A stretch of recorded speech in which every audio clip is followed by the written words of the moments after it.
YouTube, what's going on, y'all? It's Pick Saber here, and welcome to another video. Really quickly, before I get into today's video topic, I want to remind you, if you're new here, go check out my introductory video where I go into detail about what type of content to expect on the channel. But without further ado, let's get into some Syracuse football. In 2025, I sold all my Syracuse stock betting the under 5.5 wins, and it did cash with relative ease. But the thing about it is, the main culprit behind why it was such an easy cash was the unexpected injury at quarterback. Not to mention, they did have a very difficult schedule. I mean, Syracuse was really up against it in 2025. Now we fast forward to 2026, and I believe there's reason for optimism. There is strong continuity in the offensive coaching staff, as well as some continuity within the roster, as Syracuse returns 62% of their snaps from last year's team. And again, keep in mind, the main reason why I was able to catch the under 5.5 wins was due to the fact that Steve Angeli tore his Achilles. Well, that shouldn't be a problem this year, as Steve Angeli is set to return as the starting quarterback. Also, Steve Angeli should be well protected this season, as he has a very experienced offensive line.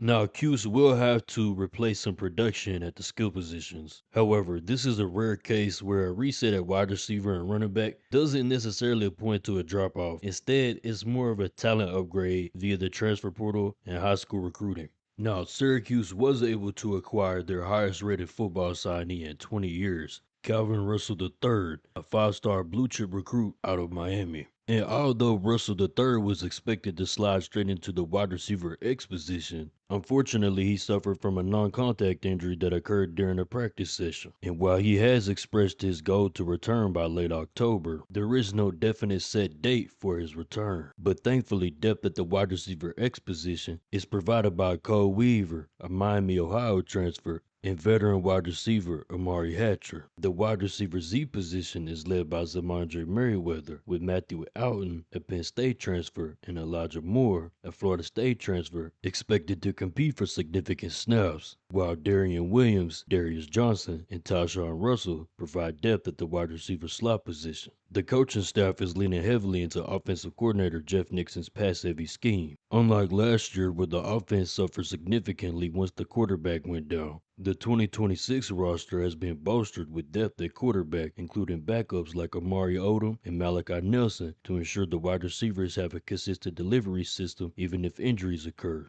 as the lack of depth at this position was the ultimate downfall of this team in 2025. On defense, Fran Brown did make some very much needed portal additions along the defensive line, including a decorated FCS first team All-American edge rusher who put up jaw-dropping production last fall: 53 tackles, 20 tackles for loss, and 13.5 sacks.